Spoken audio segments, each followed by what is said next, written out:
तो गाइस हम शुरू करते हैं पेमेंट ऑफ वेजेस एक्ट से। और पेमेंट ऑफ वेजेस एक्ट जैसे कि आप देख रहे हैं 1936 में आया था। और 1936 में आया था ये 28 मार्च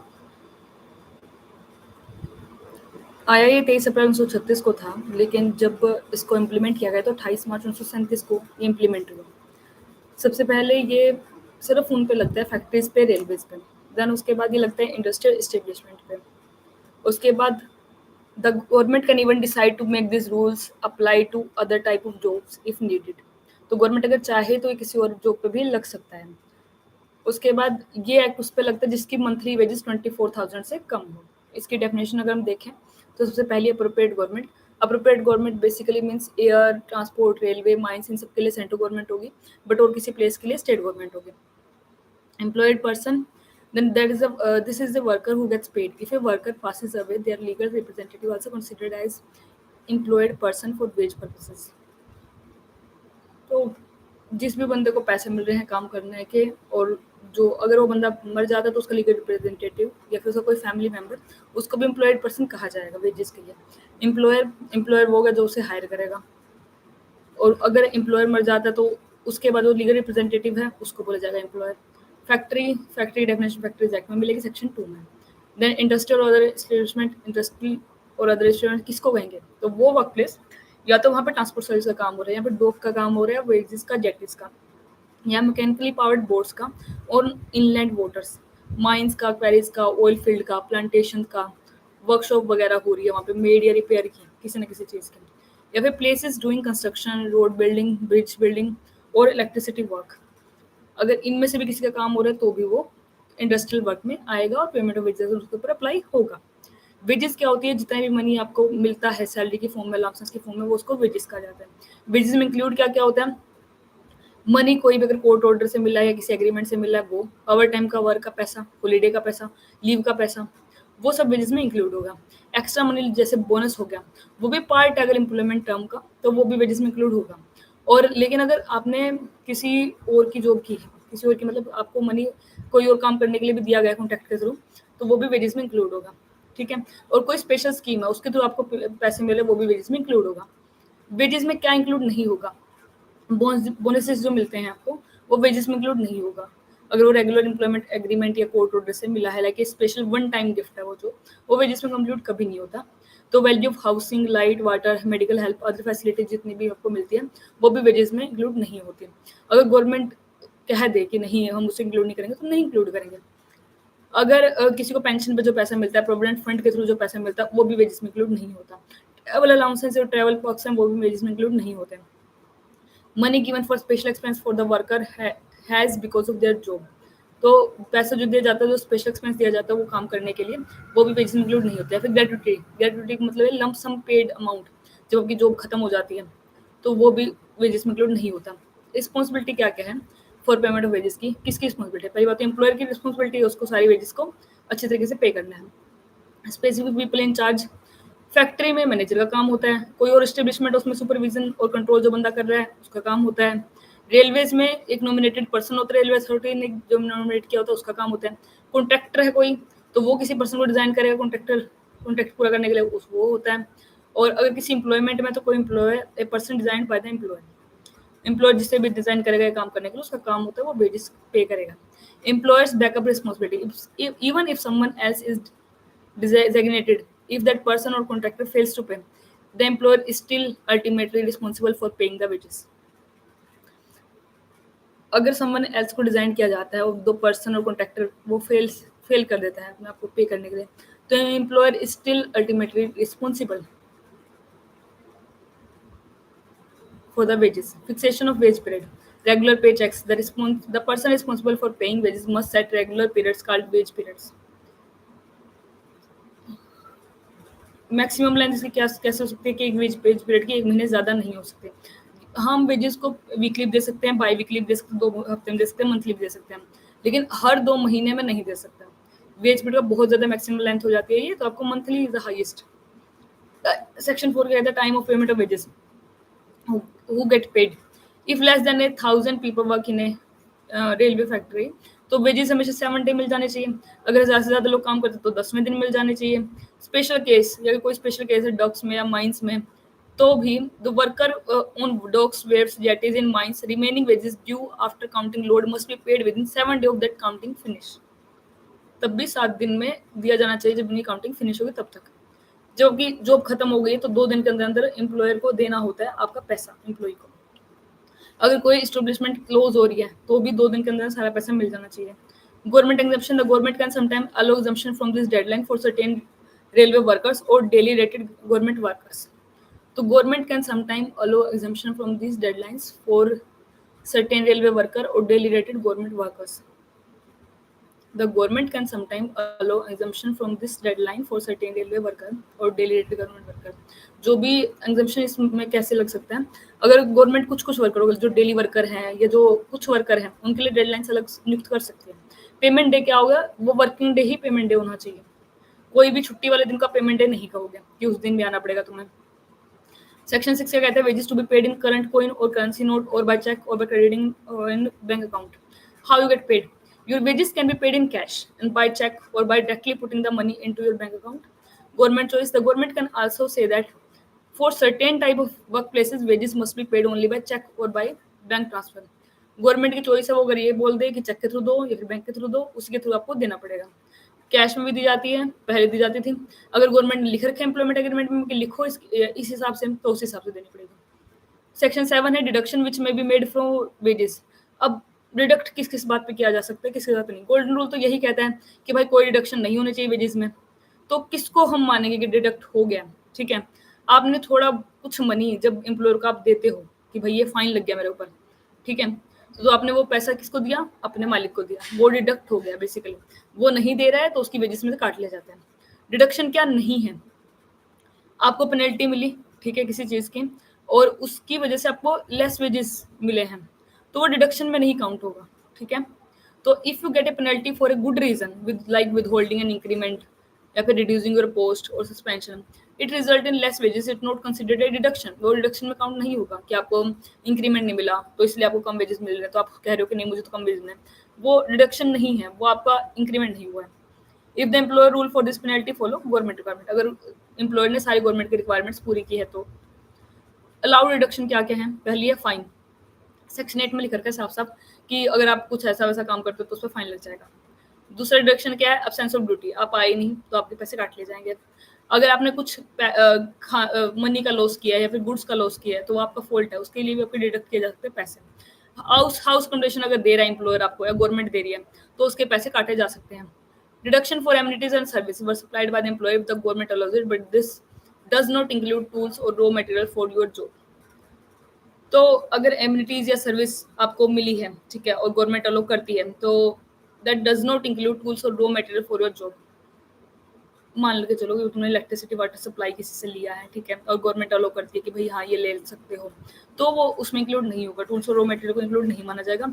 वरना अगर आप कोई सर्विसेज लेते हो, वो भी गवर्नमेंट की तरफ से ले रहे हो आप, तो उसके लिए पैसे आपके काटे जाएंगे। डिडक्शन फॉर रिकवरिंग एडवांसेज और ओवर पेमेंट, अगर आपको ज़्यादा पैसे दे दिए गए हैं और इसकी वजह से आपकी अगली सैलरी में थोड़े से कम पैसे दिए गए हैं तो वो डिडक्शन में माना जाएगा। या फिर आपको ओवर पेमेंट दे दी गई थी पहले तो अब की बार कम दे दी, इसी वजह से मानी गई, तो डिडक्शन में माना जाएगा। अब recovering loan from welfare fund और for house building with interest, deduction for recovering loans from welfare fund और for house building with interest, मतलब ये है कि आप डिडक्ट कर रहे हो अपने आप को recovering loan from welfare fund और for house building. Deduction for recovering loan from welfare fund और for house building with interest, अगर मान लो आपने कोई लोन लिया था वेलफेयर फंड से, ठीक है, और आपने अपने घर बनाना था, तो उसके लिए आपको ना हर बार वेजेस में थोड़ा थोड़ा पैसा काटते रहेंगे, वो भी डिडक्शन में आता है। इनकम टैक्स, अब मनी रिक्वायर्ड है किसी कोर्ट ऑर्डर में कि आपको देने पड़ेंगे, तो वो भी डिडक्शन में आएगा। पेमेंट अगर आपको प्रोविडेंट फंड में देनी है, ठीक है, तो वो भी डिडक्शन में आएगा। अगर कोई नेशनल डिफेंस फंड है, डिफेंस सेविंग स्कीम है, उसमें आपको देनी है और आपने राइटिंग में लिखा है कि हाँ मैं दूंगा, तो वो भी डिडक्शन में हो गया। अगर पेमेंट करनी कोऑपरेटिव सोसाइटी को पोस्ट ऑफिस स्कीम में देना है, वो भी डिडक्शन हो गया। Payment for your life insurance policy, अगर आपको पॉलिसी ले रखी है आपने और आपको उसके लिए पेमेंट करनी पड़ेगी साल में एक बार या 2 बार, जितनी बारी मांग दें, और आप एग्री किए थे उस बात के लिए राइटिंग में, तो उसके भी डिडक्ट किया जाएगा। और पेमेंट टू एन एम्प्लॉयर और trade union welfare fund for employee और their families if you agree in writing, तो payment employer at trade union welfare fund, आपने कहा कि मैं ट्रेड यूनियन का मेंबर हूँ, मैं वेलफेयर फंड के लिए पैसे देता हूँ, आपने एग्री किया हुआ है राइटिंग में, तो उसके पैसे काटे जाएंगे। ट्रेड यूनियन की मेंबरशिप फी अगर आप एग्री करते हैं राइटिंग में, तो payment for fidelity guarantee bond, fidelity guarantee bond means मतलब एक टाइप ऑफ इंश्योरेंस होता है कि हम फिडिलिटी कुछ होता है तो ऐसा कुछ, तो हम गारंटी बॉन्ड भर रहे हैं, वो हर साल भरना पड़ता है और उसके पैसे डिडक्ट कर ले जाते हैं। Deduction for losses a railway company faces because an employee accepted fake money or failed to account for charges or give incorrect rebates refunds due to their neglect. तो डिडक्शन अगर आपने कुछ लॉस कर दिया है, मतलब किसी ना किसी रेलवे कंपनी का, जिसकी वजह से उसके फेक मनी, या फिर आपने कोई ये लगा लो आप फूड सेल किया, ठीक है, या फिर इनकरेक्ट आपने रिफंड नहीं दिया, तो इन सब में जो भी उनका लॉस हुआ रेलवे कंपनी का, वो आपकी सैलरी से डिडक्ट कर सकती है। कंट्रीब्यूशन करना अगर प्राइम मिनिस्टर के नेशनल रिलीफ फंड के लिए, अगर आपने राइटिंग में लिखा हुआ साइन किया, तो कंट्रीब्यूशन टू इंश्योरेंस स्कीम, अगर कोई इंश्योरेंस स्कीम है उसके लिए। मैक्सिमम रिडक्शन किस में उसका, there is a limit to how much money can be taken out of your wages in one day period. Deduction include payment to cooperative society that can not be more than 75% of wages. अब मान लो आपकी 1000 रुपये तनख्वाह थी और उसमें से उन्होंने डिडक्ट करके 10 रुपये इसके, 50 रुपये इसके, 100 रुपये इसके, ऐसे काटते काटते उनके आपको 900 रुपये बना दिए, तो वो गलत है। आप 750 रुपये से ज्यादा किसी की वेजेस को डिडक्ट नहीं कर सकते, 75% ज्यादा नहीं होना चाहिए अगर वो कोऑपरेटिव सोसाइटी इंक्लूड कर रहे हैं तो। और किसी और केस में है तो 50% ज्यादा वेजेस आप नहीं काट सकते। इफ डिडक्शन है more than this limit, the extra amount can be recovered later in the special way. अगर डिडक्शन से ज्यादा कर लिया जाता है तो एक्स्ट्रा अमाउंट को आप रिकवर कर सकते हो किसी और वे में। This act does not stop your employer from taking money from you if another law requires it. अगर कोई और लो है और वो कहता है कि भाई नहीं तुम्हें पैसे देने पड़ेंगे, तो इसका मतलब ये नहीं है कि ये वाला एक्ट लगेगा उसके ऊपर, देने पड़ेंगे तो देने पड़ेंगे। सेक्शन 8 है फाइन्स का, rules for fine. Fine can only be given for specific action mistake that the employer has listed और displayed in a notice and the government approved होती must have agreed to this action और mistake. Fine आपको सिर्फ और सिर्फ तब देना है जब वो सच में बात लिखी हुई है, डिस्प्ले की हुई है नोटिस में कि ये करना गलत है और वो गवर्नमेंट से अप्रूव्ड बात है तो ही। The worker must always be given a chance to explain themselves before a fine is given. Worker से हमेशा पूछा जाना चाहिए कि आपने गलती क्यों की, जब लिखा हुआ था कि इसके ऊपर फाइन है तो उसको हमेशा चांस मिलना चाहिए अपनी बात कहने का। फाइन की लिमिट क्या हो सकती है? Fine in one wage period can not be more than 3% of your wages if you get for that period. Fine किसी का भी 3% से ज्यादा नहीं हो सकता पूरे के पूरे वेज पीरियड में, मतलब एक महीने के अगर आपको वेजेस मिलते हैं उस एक वेज पीरियड में 3% से ज्यादा आपकी इनकम नहीं काटी जा सकती फाइन को लेकर। No fine for anyone under 15 year old. अगर वो 15 साल से कम का बच्चा है और वो फैक्ट्री में काम कर रहा है तो उसके ऊपर कोई फाइन नहीं लगेगा। A fine must be recovered within 90 days from when it was imposed and not in instalment. Fine को रिकवर किया जा सकता है 90 दिन के अंदर अंदर, जब ये इम्पोज हुआ था तब से लेके, और इंस्टॉलमेंट में नहीं किया जा सकता। ठीक है, मतलब हमेशा बोल दिया फाइन इतना है तो इतना देना पड़ेगा, बस 90 दिन के अंदर अंदर तुम्हारे ऊपर लग गया है, तुम खुद दे दो या हम काट लेंगे। ए fine is considered imposed on the day the mistake और एक्शन हैपेंड। तो उसी दिन जिस दिन आपने एक्शन किया था उसी दिन आपके ऊपर फाइन इम्पोज कर दिया गया है। Where fine money goes, a all fine collected must be recorded in a register. एक रजिस्टर में सब कुछ कलेक्ट किया जाएगा and the money can only be used for things that benefit the employee in that factory और establishment. This uses must be approved by an authority. If it's part of a larger company, the money can go into a common fund for all staff as long as it's used for approved benefits. Where fine money goes, तो fine money को ना हमेशा benefit, employ के benefit के लिए use किया जाना चाहिए, ना कि किसी और काम के लिए। Money can go into a common fund for all staff as long as it's used for approved benefit. तो वो एक कॉमन फंड होगा, उसमें जाएगा पैसा। सेक्शन 9 है deduction for absence of duty. When can money be deducted? Money can be taken out of your wages if you're absent from your workplace. अगर आप absent हो तो आपसे मनी ले लेंगे। कितना ले लोगे? Proportional ले लेंगे कि कितने लंबे समय तक वो absent रहा था, उसके proportional। स्पेशल रूल क्या है? अगर ग्रुप absence, अगर 10 या मोर वर्कर जो है इकट्ठे absent हो जाते हैं किसी को बिना बताए, ना कोई अच्छा रीजन दिए, तो उन सबको can for each person can include an amount up to 8 day wages as payment for the lack of notice। तो उनकी 8 दिन तक की वेजेस काटी जा सकती है। Stay in strike, if you are at work but refuse to do your work, मतलब स्टे इन स्ट्राइक मतलब तुम आए तो हो लेकिन तुमने काम करने के लिए मना कर दिया, तुम स्ट्राइक पे बैठे हो, तो अभी आपको एब्सेंट माना जाएगा। सेक्शन 10 क्या कहता है हमारे? डिडक्शन फॉर डैमेजेस और loss amount limit. If money is deducted because you damage goods और cause the loss of money, deduction can not be more than the actual amount of the damage और loss. कभी भी अगर deduction किया जाए तो amount जो था डिडक्शन का उससे ज्यादा नहीं काटा जा सकता। Right to explain, you must be given a chance to explain yourself before such a deduction is made. तुम्हें हमेशा एक चांस मिलना चाहिए अपनी बात रखने का अगर उससे पहले डिडक्शन कुछ हुई थी। Record keeping, All such reduction shall be recorded in a register. जितने भी रिडक्शन हुई है उन सबको एक रजिस्टर में लिखा जाना चाहिए। ओके या तो सेक्शन 10 जो है deduction for damages and loss, एक रजिस्टर में उसको लिखो। सेक्शन 11 जो डिडक्शन फॉर सर्विस रेंडर्ड, अब your agreement matters, money can only be deducted for the things like house accommodation, amenities, service provided by the employer if you have agreed to accept them fair value. The deduction cannot be more than the actual value of the house, amenities, or service provided. Government can also set other condition for this deduction. Mainly ये बात बोल रहे हैं सीधा सीधा section 11 में, कोई service ली है तो उसको उतने पैसे दे दो बस। इलेक्ट्रिसिटी ली है उतने दे दो, एकोमोडेशन ली है उतने दे दो, एमिनिटीज ली है उतने दे दो। सेक्शन 12 जो है deduction for recovery of advances. अब एडवांस बिफोर जॉब स्टार्ट, अब तुमने कुछ पैसे ना पहले ले लिए थे, एडवांस मनी ले लिया था जॉब स्टार्ट करने से पहले भी, और your very first wage payment of full wage period और ट्रैवल एक्सपेंस जो है इसके अंदर नहीं आते, लेकिन जो अलग से पैसा लिया हुआ है वो इसमें आता है।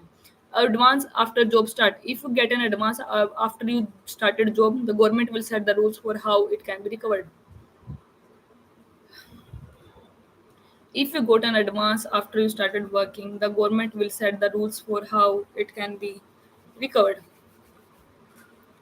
तो अगर आपने स्टार्ट कर लिया कि भाई मतलब जॉब स्टार्ट करने से पहले एडवांस ले लिया, तो फिर गवर्नमेंट उसके लिए रूल बना सकती है कि उसको किस तरीके से लिया जाना चाहिए वापस। एडवांस फॉर अनअर्न्ड वेजेस, आपने वेजेस ले ली लेकिन आपने वो अर्निंग नहीं की थी अभी तक, ज़्यादा ले लिया, ठीक है, तो गवर्नमेंट उसके लिए भी रूल बना सकती है कि कैसे वो इंस्टॉलमेंट में कैसे पे करेगा, कैसे नहीं करेगा, how it can be recovered. Section 12 है deduction for recovery of loan. If you take a loan for house building or other purpose approved by the government, deduction for repayment and interest will follow rules set by the government. Section 13 कहता है deduction for payment to cooperative society insurance scheme. Deduction for cooperative society insurance scheme like Indian Post Office scheme must follow conditions set by the government. 13A, maintenance of register and records. Keeping record. Every employer must keep record, register and records. Must keep registers and records that show information about their employees, their work, their wage paid, deduction made and receipt. These records must be kept for 3 years after the last entry. Section 14 जो है inspector, वो inspector, these are special officer, factory inspector are automatically inspector for factories under this act.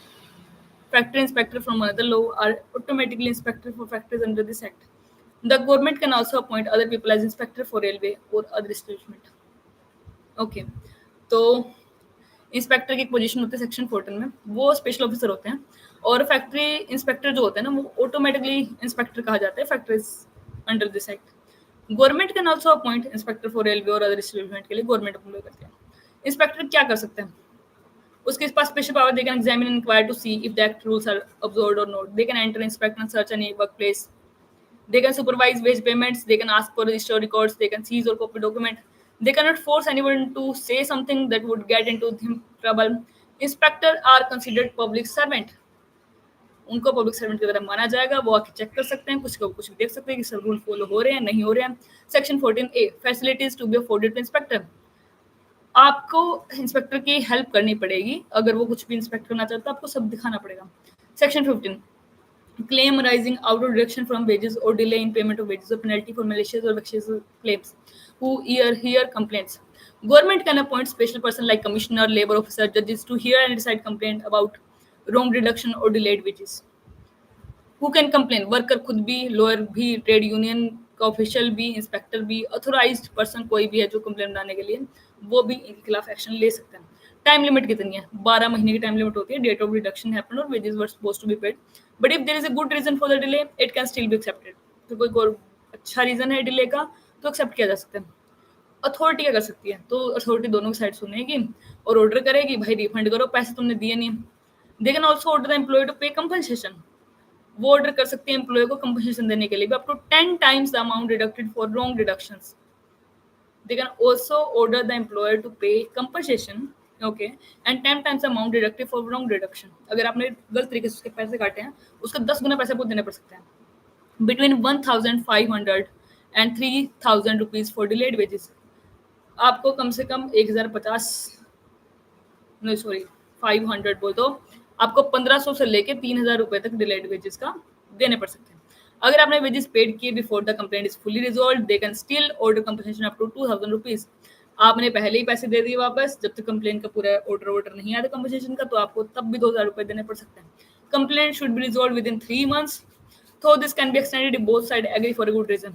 Complaint सिर्फ 3 महीने तक सुनी जाएगी, इसको extend किया जाता है अगर कुछ अच्छा रीजन है और ये दोनों एग्री कर गए हैं कंप्लेन को बढ़ाने के लिए, इसलिए no compensation for delayed wages if delay was due to a genuine mistake, a real dispute about the amount, an emergency, or if the worker did not apply for or accept payment. Delayed wages के लिए कोई compensation नहीं होगी। कब? जब एक genuine mistake हुई है, एक रियल डिस्प्यूट था, कोई इमरजेंसी थी और वर्कर ने अप्लाई ही नहीं किया। Penalty for bad complaints. If a complaint is found to be false or just meant to cause trouble, the person who said it might have a pay to penalty of 375 rupees to the employer. 375 रुपये employ को देने पड़ जाएंगे अगर वो बेफालतू में नकली कंप्लेन करती है, फॉल्स है। Penalty on employer if the employer force the worker to complain, employer कह रहा है और वर्कर को कि भाई कंप्लेन करो, the employer might have a pay penalty of 375 rupees to the government. Legal representative if there is a disagreement about who the legal representative is, the authority decision is final. जब हमें ये नहीं पता कि legal representative कौन है इसका और डिसएग्रीमेंट है इसके लिए, तो अथॉरिटी डिसीजन फाइनल होगा। Court order this inquiries are considered official judicial proceeding, any money order to be paid can be recovered like a court fine. This inquiries are considered official judicial proceeding, any money order to be paid can be recovered like a court fine. Basically कि जितनी भी inquiry होगी इस act के under में उसे judicial proceeding कहा जाएगा और मनी जो भी रिकवर किया जाएगा, कंपनसेशन मांगा जाएगा, उसे फाइन की तरह लिया जाएगा। Section 30 single application respect of claim for unpaid groups if many worker from the same place have their wages deducted wrongly for the same reason or their wages are delayed for the same period, they are called an unpaid group. इसमें कहा गया है कि आपको single मतलब मान लो बहुत सारे लोगों की इकट्ठी वेजेस नहीं मिली, ठीक है, तो वो एक ग्रुप कंप्लेन बना सकते हैं और उस ग्रुप को कहा जाएगा अनपेड ग्रुप। वो एक कंप्लेन बना सकती है बहुत सारे लोगों के लिए, ठीक है, और सेपरेट कंप्लेन को भी आप एक ग्रुप कंप्लेन में ऐड कर सकते हो गया। Section 17 appeal can you challenge a decision? Yes, you can appeal a decision with in 30 days। आप किसी भी डिसीजन को, मान लो डिसीजन आ गया कि भाई इसको इतने पैसे देने हैं, आप 30 दिन के अंदर अंदर इसके अपील कर सकते हैं। Employer can appeal if the amount order to be paid is more than 300 rupees and total financial responsibility is more than 1000 rupees. आप इसकी अपील कर सकते हो अगर कंपनसेशन 300 रुपये से ज़्यादा है और टोटल फाइनेंशियल रिस्पॉन्सिबिलिटी 1000 रुपये से ज़्यादा है। But employer first deposit the amount order before they can appeal. लेकिन पहले तो पैसे जमा कराने पड़ेंगे, उसके बाद अपील में जाओ, आप जो भी करना करो। Worker can appeal if the wages are more than 20 rupees for individual and more than 50 rupees for an unpaid group. एक वर्कर अपील कर सकता है अगर विद होल्ड वेजेस, मतलब क्या कहते हैं, वेजेस आपकी 20 रुपये से ज़्यादा उन्होंने रखी हुई है, 50 रुपये ज़्यादा अनपेड ग्रुप की रखी हुई है। Anyone ordered to pay penalty under section 15(4) can also appeal। जब भी किसी के खिलाफ पेनल्टी दी जाती है कि आपको ये पे करना पड़ेगा, वो भी अपील कर सकते हैं। अपील कहाँ करोगे? Court of small causes in big cities for the district court, वहाँ करोगे। अगर कोई अपील नहीं की तो डिसीजन फाइनल होगा। और टाइम कितना था इसके लिए? 30 दिन का। High court question an appeal court can ask the high court for advice on legal question. अब मान लो जिसको तुमने अपील की उसे नहीं पता इसमें क्या करना, तो हाई कोर्ट से एडवाइस ले सकते हैं। सेक्शन 17 में conditional attachment of property of employer और other person responsible for payment of wages. इसमें बेसिकली क्या होगा, इसमें देखा जाएगा आपके लिए कि कंडीशनल अटैचमेंट प्रॉपर्टी कर सकते हैं नहीं कर सकते। आफ्टर कंप्लेन और अपील अथॉरिटी और court think that employer might try to avoid paying the money, they can temporary take control of enough of the employer property. मान लो वो पैसे नहीं दे रहा, आनाकानी कर रहा है, तो उसकी प्रॉपर्टी को जब्त कर लिया जाएगा और मेक श्योर किया जाएगा कि वर्कर को उनके पैसे मिले। सेक्शन 18 कहता है power authority appointed under section 15 law a civil code. अब जो केस चलेगा वो हमेशा सिविल कोड की तरह चलेगा, उसमें एविडेंस आएंगे, उसमें डॉक्यूमेंट आएंगे सब। Section 20 penalty for offences under this act. अगर breaking the rule comes with penalty, if someone break the rule according to this act they can face fine. The fine can be quite large to ensure compliance and for things like not paying on time, make unauthorised deduction, not following fine rules, the fine is usually not less than 1,500 rupees but can go up to 7,500 rupees। जो मान लो कोई payment time पे नहीं दे रहा तो fine लगेगा, उसके ऊपर फाइन कितना लगेगा, 1500 रुपये से लेके और 7,500 7500 रुपये तक का उसके ऊपर फाइन लग सकता है। अब आपने वेज पीरियड को फिक्स नहीं किया, वेजेस पीरियड को, और मेंटेन नहीं कर रहे हो आप रिकॉर्ड्स को, तो आपको 3,750 रुपीज का फाइन लग सकता है, मतलब 3,750 रुपये तक का फाइन आपको देना पड़ सकता है। Employer does not name a person responsible for wages, employer ये नहीं बता रहा भाई काम किसका था वेजेस देने का, तो उस पर 3,000 तक का फाइन लग सकता है।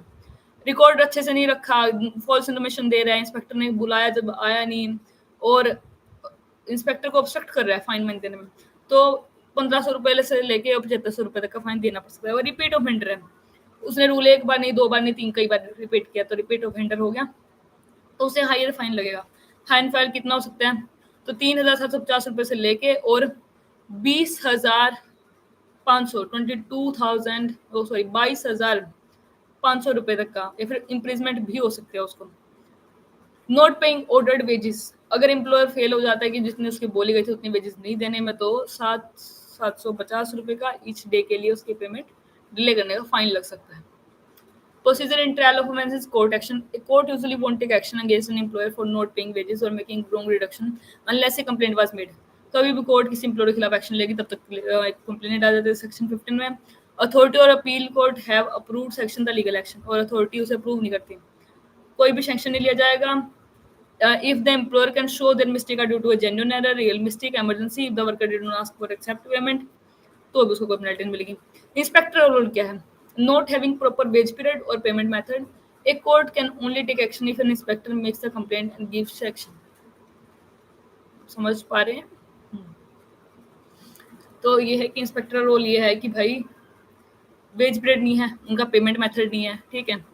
अगर इंस्पेक्टर पता चल जाती है बात, तो इंस्पेक्टर कर देता कंप्लेन, कोर्ट में आ गए, तो कोर्ट उसके ऊपर एक्शन ले लेगी। तो इंस्पेक्टर का रोल ये है कि वो complain banana. Compensation considered. When a court gives a fine, it will take into account any compensation the employer has already paid to the worker. अगर कोर्ट एक फाइन लगा देती है तो compensation the employer has already paid to the, अच्छा तो वो account में माना जाएगा। अगर उसने कंपनसेशन ऑलरेडी दे दिया है तो कंपनसेशन को कंसीडर किया जाएगा कि फाइन देना है कि नहीं देना है। 22 bar of suits, one place for complaint. तो सेक्शन कहता है कि generally can not file a separate law suit in a regular court to recover wages और salary deduction if you are already filed a complaint about it under section 15 and is still being decided or have been decided, you could have filed a complaint about it under section 15. Okay, this prevents people from trying to get the same issue resolved in different court. Section 22A, protection of action taken in good faith. Government officials who do things under this act in good faith, meaning they generally try to do the right thing even if there was a mistake, are protected from lawsuit or legal action. तो अगर आप कोई government official है वो और काम कर रहा है इसके अंडर में, ठीक है, जो जनरली ट्राई कर रहा था कि अच्छी चीज़ में कर लूँ और कुछ मिस्टेक हो गई, तो उसकी मिस्टेक जो है ना प्रोटेक्टेड हो जाएगी लॉ सूट से या लीगल एक्शन से। Okay, section 23, contracting out. A agreement और contract where a worker gives up their right given by this act is not valid and can not be enforced. अगर कोई agreement या contract के through worker कह रहा है कि मैं तो अपने राइट्स को गिव अप कर रहा हूँ, तो वो वैलिड नहीं है, वो कॉन्ट्रैक्ट ही वैलिड नहीं है, ठीक है। Section 24, delegation of power, sharing responsibility. The appropriate government can officially allow other officers or authorities to use its power under this act under certain conditions. तो अप्रोप्रिएट गवर्नमेंट क्या है ना, ऑफिशियली अलो करती है अदर ऑफिसर्स को, ठीक है, कि आप भी यूज कर सकते हैं पावर का जो इसमें दी गई है। सेक्शन 25 कहता है display bye notice of sect of the act the information of everyone. Employer must put up A notice in A clear place in their factory. कुछ भी नोटिस आपको देना तो अच्छी जगह पे लिखा हो, इंग्लिश में लिखा हो या फिर उस लैंग्वेज में लिखा हो जिस लैंग्वेज में सबको समझ आता है। सेक्शन 25 है payment of undisturbed wages in cases of death of employed person. If a worker dies, a worker passes away before they receive their wages, a money has not paid yet, they can't be found. The money must first be paid to the person they nominated for this purpose. Worker मर गया, अब किसको पैसे देंगे, तो money सबसे पहले दिया जाएगा जिसको भी उसने नॉमिनेट किया है इस पर्पस के लिए उसको। नो नॉमिनी और कांट बी फाउंड, अब कोई नॉमिनी भी नहीं है और कोई बंदा भी नहीं मिल रहा, तो एक स्पेशल अथॉरिटी के पास वो डिपॉजिट करना पड़ेगा। Employer duty fulfilled. Once the employer pay the money to the nominee or deposited with the authority, the responsibility for this wages is over. जैसे ही employer अपने पैसे उस अथॉरिटी के पास जमा करा देगा, उसकी रिस्पॉन्सिबिलिटी खत्म हो जाएगी। Section 26 rules making power. Making detailed rule, the appropriate government has the power to make detailed rule to help put this act into practice. But these rules can cover many things like what records or register need to be kept, how to inspect weight and measure for wage calculation, how to give notice for wage payment days, the process for imposing fines. Rule making power क्या हो गया हमारी, अब ये rule making power appropriate government के पास। Appropriate government किस में क्या क्या होगी, रेलवे, माइंस, फैक्ट्रीज, इन सब में सेंट्रल गवर्नमेंट होगी वरना स्टेट गवर्नमेंट होगी। तो उनके काम क्या-क्या है, रूल्स क्या-क्या कवर करेंगे। पहली बात, कौन-कौन से रिकॉर्ड रखे जाते हैं, कौन रजिस्टर रखे जाने चाहिए। दूसरा, वेट या मेजर वेज कैलकुलेशन के लिए notice, how to give notice for wage payment days. आप वेज पेमेंट किस दिन होगा उसका notice. Process for imposing fine, process क्या फाइन लगाने का। Rules for advance and loans, तो लोन्स और एडवांसेस के रूल्स क्या क्या रहेंगे और इंस्पेक्टरी पावर क्या क्या रहेगी। नॉमिनेशन कौन कौन कर सकता है वेजेस के लिए। पेनल्टीज क्या, अगर कोई भी बंदा रूल तोड़ता है तो उसकी पेनल्टी होगी 750 रुपए से लेके और 1050 रुपए तक की। Transparency, all new rule must be publish in advance so people know about them. कोई भी रूल अगर नया बनता है तो पहले वो पब्लिश होगा, सेंट्रल गवर्नमेंट के द्वारा पार्लियामेंट में अप्रूव होगा, फिर वो स्टेट लेजिस्लेचर के पास आएगा, फिर वो गजट में पब्लिश होगा। अब इसके एमसीक्यू है हमारे पास। पहला, फुल टाइटल क्या है इस एक्ट का। The payment of wages act 1936। Payment act आया कब था, एसेंट कब लिया, 23 अप्रैल 1936 को। और जब ये मतलब इन उसमें आया तो आया 28 मार्च 1937 को इन फोर्स। जोग्राफिकल एरिया क्या है इसका, पूरे इंडिया में लागू होता है। Apply to person employed in which of the following, any factory, any person employed under upon any railway by the railway administration. अगर कोई बंदा इसके थ्रू है एडमिनिस्ट्रेशन में तो उसके ऊपर एक्ट अप्लाई होगा। अप्रोप्रिएट गवर्नमेंट क्या होगी और उसको कितने दिन पहले नोटिस देना पड़ेगा, 3 महीने पहले। मैक्सिमम वेज लिमिट क्या होगी, एज पर latest specified amount in the source. जिसकी भी इनकम 24,000 से कम है उसके ऊपर ये एक्ट अप्लाई होगा। Central government may specify a higher wage sum for the act applicable after every 5 years based on figure from the survey. Consumer expenditure survey published by the National Sample Survey Organization. तो central government में specify a higher wage sum for the act application after every 5 years based on figure from which survey. अब किस base पे वो 5 साल में जो central government है वो वेजेस चेंज करेगी, तो एक सर्वे के बेस पे। और वो सर्वे कौन सा होगा, consumer expenditure survey published by national sample survey organisation. तो एक नेशनल सैंपल सर्वे ऑर्गेनाइजेशन है, वो एक कंज्यूमर एक्सपेंडिचर सर्वे पब्लिश करती है। उसका जो सर्वे में जितना लिखा होगा कि अब लोगों की नीड्स इतनी बढ़ गई, उसके बेस पे वेजेस चेंज होंगी। सेंट्रल गवर्नमेंट उसके बेस पे वेजेस चेंज करेगी हर 5 साल। In relation to railway transport service उसके लिए सेंट्रल गवर्नमेंट है। एम्प्लॉयड पर्सन कौन होगा, एम्प्लॉयड पर्सन में वो पर्सन में इंक्लूड होगा तो उनको लीगल रिप्रेजेंट कर रहा है अगर एम्प्लॉयड पर्सन मर गया है तो। फैक्ट्रीज की डेफिनेशन, फैक्ट्रीज एक्ट 1948 में। इंडस्ट्रियल और अदर एस्टेब्लिशमेंट इन सेक्शन 2 की second of the act unless specified by the appropriate government. Educational institute की तरह नहीं, मतलब एजुकेशन इंस्टीट्यूट इस एक्ट को मतलब ये एक्ट एजुकेशन इंस्टीट्यूट के ऊपर नहीं लागू होगा। ये एक्ट लागू होगा ट्रामवे सर्विस के ऊपर, डॉक के ऊपर, वाफ के ऊपर, जेटी के ऊपर, माइंस के ऊपर, क्वेरी के ऊपर, ऑयल फील्ड के ऊपर। Plantation, okay. The plantation labour act 1951। अगर आपको प्लांटेशन टर्म उठानी है तो उसकी डेफिनेशन मिलेगी द प्लांटेशन लेबर एक्ट 1951 में। जो बड़े बड़े प्लांट लगाए जाते हैं उनमें कहा जाता है लेबर वर्क कर रहा है, वो वाला।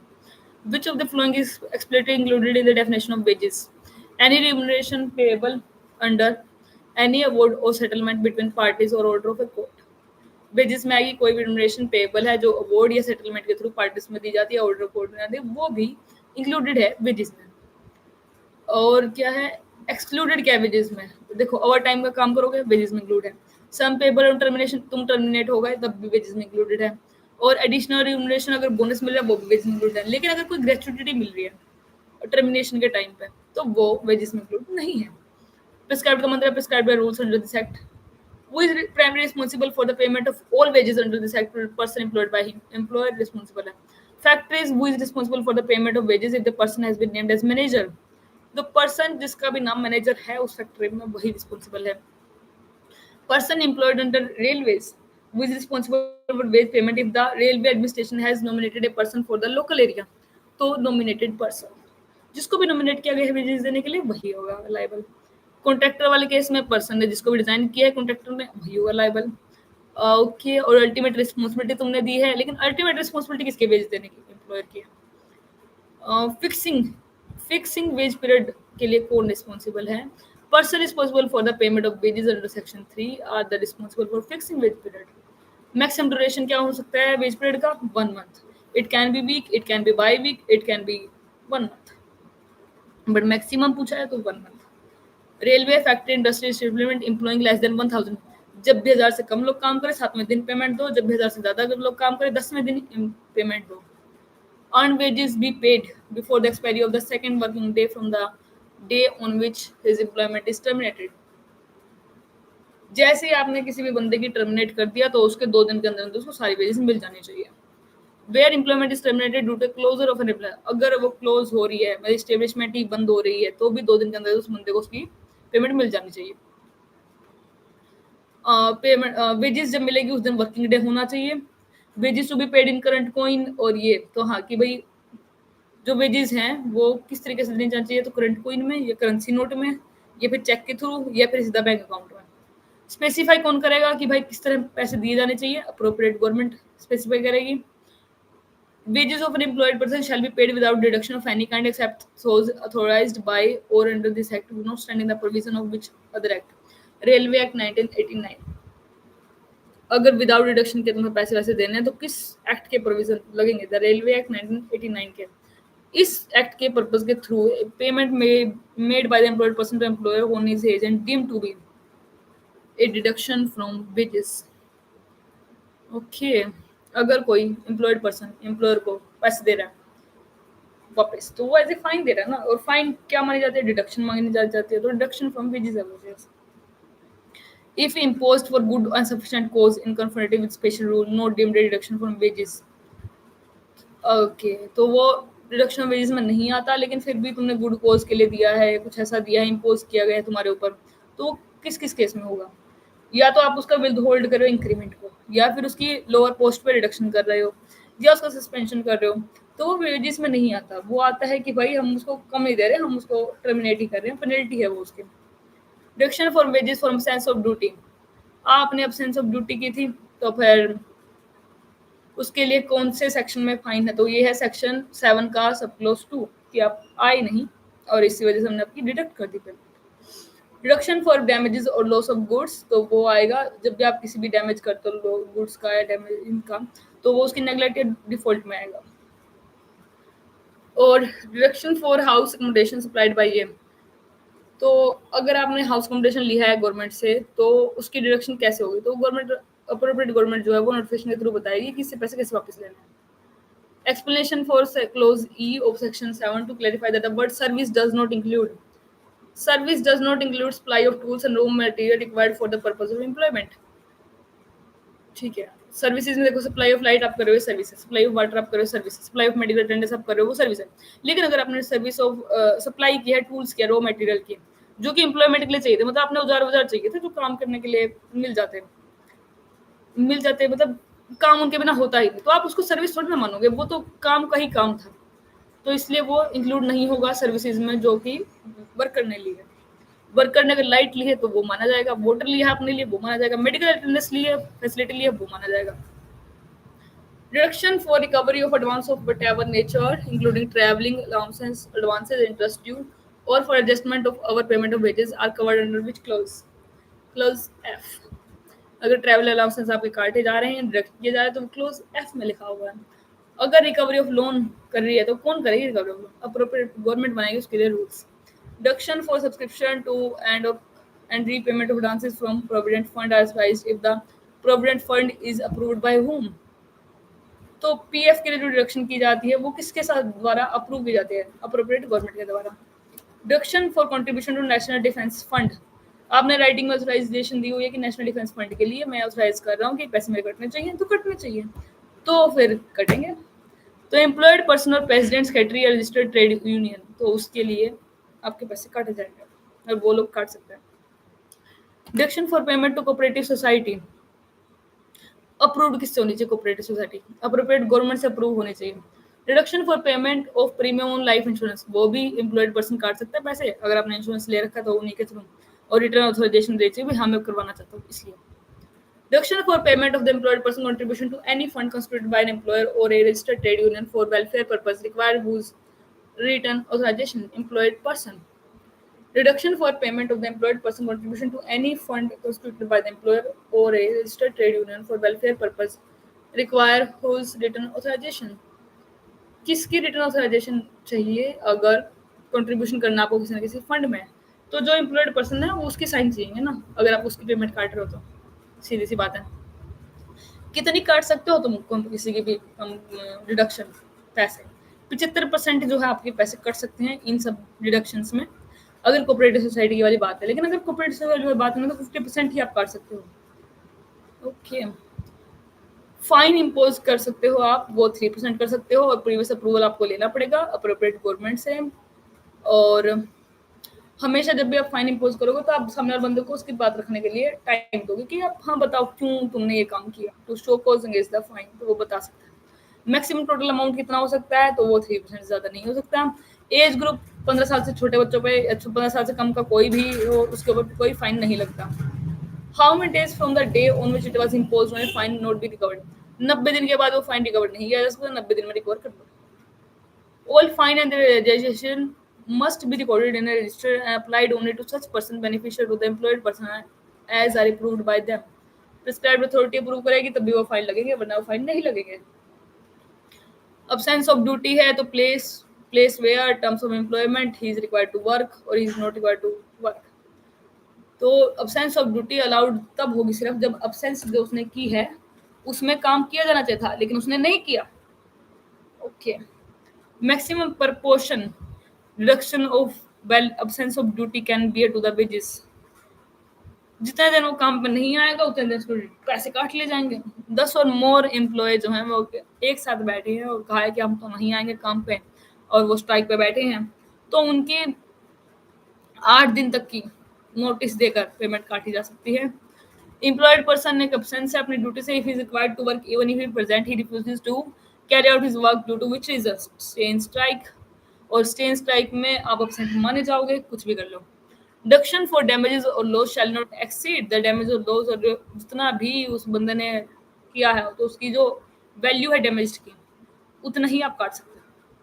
Before making deduction for damage और loss what should be provided, तो उसकी बात किया जा सकता है उससे कि भाई क्यों काटा जाए।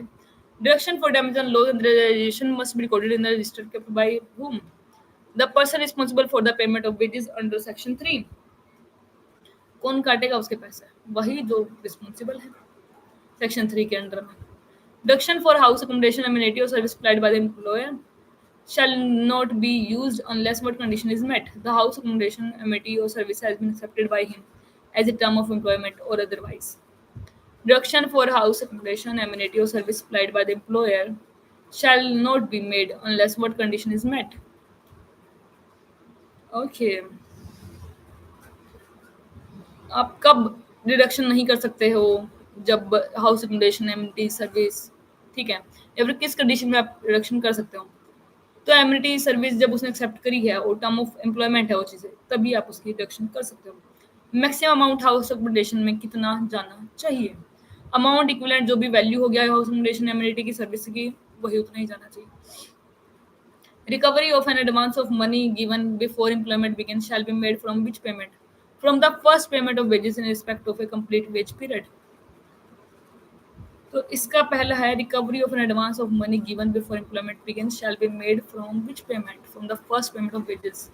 जब भी आपने कुछ एडवांस पैसे ले रखे हैं तो आपको किस दिन से ही पैसे कटेंगे? फर्स्ट पेमेंट से ही पैसे कटना शुरू हो जाएंगे।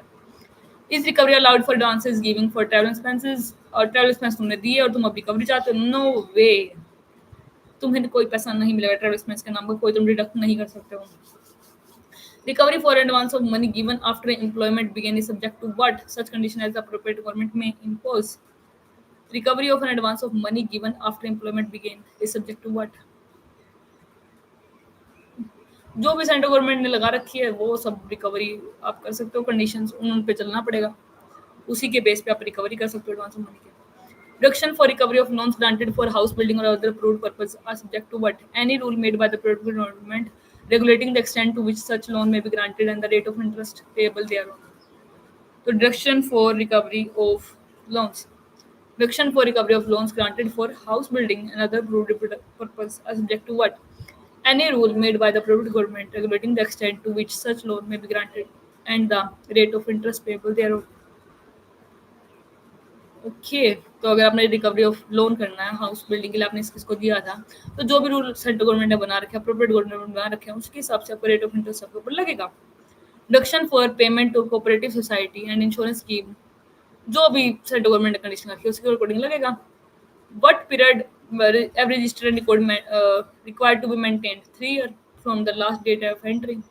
Inspector of factory appointed under section 8(1) of Factory Act shall be inspector for the purpose of this sector, inspector of work और factory within the local limit assign to him. उस local limit में जितनी factory आती है उन सबका एक ही inspector होगा और वो सेक्शन 8(1) ऑफ फैक्ट्रीज एक्ट में अपॉइंट किया जाएगा। हु में अपॉइंट इंस्पेक्टर, इंस्पेक्टर अपॉइंट कौन करता है भाई? अप्रोप्रिएट गवर्नमेंट अपॉइंट करते हैं। Following power does an inspector possess, क्या कर सकता है वो? एग्जामिनेशन कर सकता है, इंक्वायरी कर सकता है, एंटर हो सकता है किसी प्रीमिसेस में, इंस्पेक्ट कर सकता है, सर्च कर सकता है, सुपरवाइज कर सकता है। Can an inspector compel a person to answer any question और make any statement tending to incriminate himself, क्या इंस्पेक्टर किसी पर्सन को कंपेल कर सकता है वो बात बोलने के लिए जो उसको अपने आप में ही मुजरिम बना रही है? नहीं, तो इंस्पेक्टर से नहीं कर सकता। Person shall not be compelled under this subsection to answer any question और make any statement. Status of every inspector under this IPC, public servant. Every employer required to afford an inspector or reasonable facility for making any entry, inspection, supervision, examination or inquiry. Her employer को वो facilities provide करानी पड़ेगी। Okay. Who may be appointed by the appropriate foreign authority to hear and decide claim arising out of reduction of for wages or delay in payment of wages. कोई भी commissioner जो workman compensation के लिए काम कर रहा है, कोई भी ऑफिसर जो सेंट्रल गवर्नमेंट का है, और प्रिसाइडिंग ऑफिसर और यानी लेबर कोर्ट का कोई भी ऑफिसर, ये इन सब में से कोई भी बंदा जो है आपके सुना जा सकता है, मतलब डिसाइड कर सकता है क्लेम्स को। किसी जज को कर लो, लेबर ऑफिसर कमिश्नर को कर लो, कोई कमिश्नर जो है वर्क उसको कर लो, या फिर कोई ऑफिसर उठा लो सेंट्रल गवर्नमेंट का जो कि कमिश्नर लेबर वाले काम कर रहे हैं। टाइम लिमिट क्या है कि अगर आपको ये पिटीशन लगानी है डिडक्शन ऑफ वेजेस की तो 12 महीने की टाइम पीरियड है। Application for claim may be admitted after the prescribed period if the applicant satisfies the authority but condition is met. The applicant has sufficient cause for not making the application within such period. Okay, application for claim may be admitted after the prescribed period if the applicant satisfies the authority but condition is met. The applicant had sufficient cause for not making the application within such period. Application for claim may be admitted after the prescribed period if the applicant satisfies the authority that what condition is met.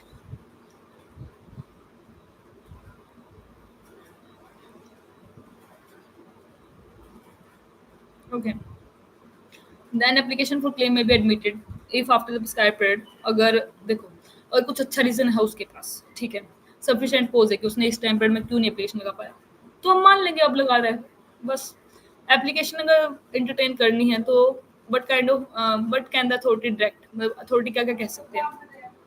Refund of the deducted amount of payment of delayed wages together with the payment of compensation. What can be the authority direct? Refund of deducted amount, payment of delayed wages together with the payment of compensation. वो ये वाला order दे सकते हैं कि refund कर दो deducted amount को, payment of delayed wages को, और साथ में कंपनसेशन दो। कंपनसेशन कितनी हो सकती है? 10 टाइम्स हो सकती है। रेंज क्या रहेगी? 3,000 रुपए से ऊपर और नोट लेस देन 1,500 है। ओके, 1,500 रुपए से लेकर 3,000 रुपए तक की आप डिलेड वेजेस के नाम पे वो कंपनसेशन देनी पड़ सकती है। No deduction for payment of compensation shall be made in case of delayed wages if the delay was due to which of the following. Okay, अगर किस बेस पे अगर हमें पेमेंट डिलेड वेजेस की नहीं देनी, अगर कोई बोनाफाइड रीजन था, कुछ अच्छा रीजन था, इमरजेंसी आ गई थी, या तो फेलियर था कि अप्लाई करने के लिए, एक्सेप्ट पेमेंट करने के लिए। If an application is found to be malicious or vexatious, what penalty may be authority direct the person presenting the application? अब मान लो तुमने घटिया एप्लीकेशन लगा दिया जो कि बनती नहीं थी, तो फिर हम 3,750 रुपए की पेनल्टी लगा सकते हैं उसके ऊपर भी, एम्प्लॉयर के ऊपर भी। Employed person is said to belong to the same unsaid group if they are born on the same establishment and if deduction have been made from their wages for the same cause and during the same wage period or their wages have remained unpaid after the day fixed by section 5. Okay. Employed person are said to belong to the same unpaid group if they are born on the same establishment and if अगर employed person है बहुत ही unpaid group हमने देखा था क्या होता है कि भाई बहुत सारे लोग हैं, सबको पेमेंट नहीं मिली तो आप इसके ही पार्ट हो गए, ठीक है। तो deduction have been made for their wages for the same cause and during the same wage period the wages have remained unpaid after the day fixed by section 5. What is the maximum compensation that may be awarded to each person on whose behalf a single application from an unpaid group is presented? Maximum compensation कितनी दी जा सकती है? तो subsection 3 है section 15 का, उसके according दी जा सकती है। Within how many days appeal can be preferred? 30 days. Appeal against deduction under Section 15 can be preferred in present sound before the court of small causes. Employer can prefer an appeal the total sum deducted to be paid by way of wages and the exceed what amount and deduction impose a financial liability of this. 300 रुपये से लेके और 1000 रुपये तक की अगर किसी के पास पेनल्टी लगा रखी है तो भाई अपील में जा सकता. For an appeal by your employer to lie, what must accompany the memorandum of appeal? A certificate by the authority to the effect that the appeal has deposited the amount payable under the direction appealed against. सबसे पहला काम तो उसका यही है कि भाई पहले तो पैसे जमा करा फिर अपील में आइयो. Finality of orders or of direction under section 15 unless an appeal is provided. They are final. अगर finality of order हो गया section 15 में और अपील कुछ आई नहीं section 17 में तो final हो गया. Under what circumstance can an authority or court direct the conditional attachment of property of the employer or other person responsible for payment of wages? If the authority or the court is satisfied that the employer and other person likely to evade payment, then may be directed to be paid. अगर वो तुम्हें लग रहा है circumstance में कि भाई वो नहीं दे रहा है, तुम कह सकते हो भाई देना पड़ेगा. Provision of which code applies so far as may be to any order for attachment under section 17A. CPC. Every authority appointed under section 15(1) shall have all the power of civil court under the CPC for what purpose? Taking evidence, enforcing attendance of witness, compelling production of document. Whoever being responsible for the payment of wages and determines any of the provision of section 7 shall be punishable with a fine in what range? Not less than 1,500 rupees. But maybe extend up to 7,500 rupees. मतलब कि 1500 से लेकर 7500 रुपए तक की penalty तुम्हारे ऊपर लग सकती है अगर तुम डिडक्ट करते हो फाइन्स वेजेस से और गलत तरीके से. वो है वो कॉन्ट्रावेंट द प्रोविजन सेक्शन 4 मतलब कि अगर तुमने फिक्स नहीं की वेजेस पीरियड को, ठीक है, तो कितना अमाउंट ऑफ फाइन देना पड़ेगा? तो तुम्हें देना पड़ेगा 3750 रुपए तक का fine. Okay. And employees required to nominate और डिजाइन ए पर्सन. और अब तुमने नॉमिनेट डिजाइन नहीं किया किसी पर्सन को पैसे देने के लिए, तो कितना फाइन देना पड़ेगा? तो 3,000 रुपये 3,000 फाइन देना पड़ सकता है. A person willfully obstruct an inspector in the discharge of duty, what is the fine charge? Not less than 1,500 rupees but may extend to 7,500 rupees. मतलब 1500 लेके 7500 रुपए तक अगर तुम इंस्पेक्टर को उसकी ड्यूटीज करने से ऑब्स्ट्रक्ट कर रहे हो. If any person who has been convicted of any offence punishable under this act is again guilty of an offence involving contravention of the same provision, he shall be punishable. कोई repeated offence है तो उसके लिए वही 3,750 रुपए से लेके और 22,500 रुपए तक की पेनल्टी लग सकती है कोई रिपीटेड ऑफेंडर है तो. If person fails or willfully neglects to pay the wages of an employed person by the date fixed by the authority, additional fine can be imposed for each day for which such failure or neglect up to 750 rupees. कोई willfully neglect करे तुम्हारी wages ना देने में तो फिर हर दिन का हिसाब से तो उसके कितने पैसे बनते हैं? 750 रुपए. Under what condition shall no court shall take cognizance of the complaint against a person unless an application the fact considered the offence and represented section 15 granted a bully or in part the authority has sanctioned the making of the complaint. cognizance सिर्फ तब लिए जाएंगे जब contravention कर रहे हो आप किसी सेक्शन का और वो उसकी सेक्शन 15 में उसी क्लेम के लिए एप्लीकेशन आई है और अथॉरिटी तब सुनेगी, सैंक्शन करेगी. सैंक्शन कंप्लेन की कब ग्रांट नहीं की जाएगी? अगर पर्सन सेटिस्फाई कर देता है कि बोनाफाइड है, एरर है, इमरजेंसी ये है, तो फेलियर मतलब of the employed person to apply for except payment या फिर फेलियर मतलब फेलियर है वो एक्सेप्ट नहीं कर रहा था पेमेंट.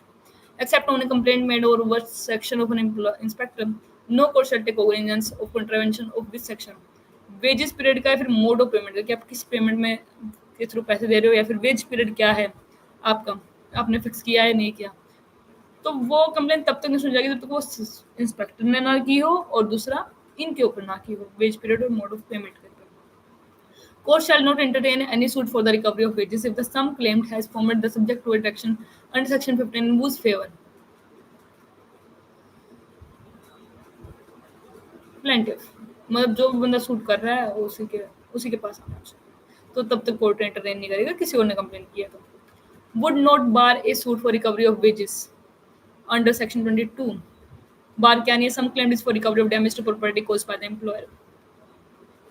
तुम रिकवरी ऑफ वेजेस कर सकते हो तब भी सेक्शन 22 के अंडर में अगर उसने कुछ डैमेज किया है तो. Section 22A protection of action taken in good faith no suit prosecution other legal proceeding shall lie against the government of any officer. अब वो गुड फेथ में कुछ ऐसा काम कर रहा था जिससे कुछ ठीक हो जाता. एनी कॉन्ट्रैक्ट और agreement what made before and after the commencement of the act, and when an employed person communicates any right conferred under by this act shall be considered what null and void.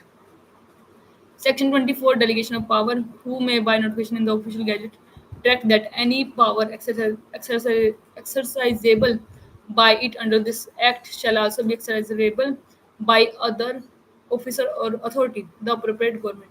Who may, by notification in the official gazette, direct that any power exercisable by it under this act shall also be exercisable by another officer or authority.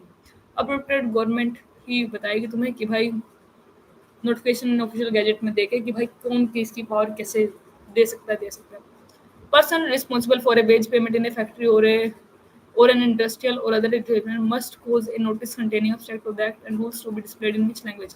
English and in the language of majority of person employed. तो notice जो अब लगेगा किस language में होगा या तो English में या फिर जो भी लोगों की लैंग्वेज है वहाँ की उनमें. Amount payable as wages can not be paid due to the death of an employed person to whom they paid first. जो भी उसने नॉमिनेट किया उसको नॉमिनेशन नहीं कर रखा तो प्रिस्क्राइब्ड अथॉरिटी को. तो when an employer pays undisturbed wages to the nominated person or deposit them with the prescribed authority, what happens to the employer liability to pay those wages? The employer shall be discharged of his ability to pay those wages. When an employer pay undisbursed wages to the nominated person or deposit them with the prescribed authority, what happens to the employer liability to pay those wages? The employer shall be discharged of his liability to pay those wages.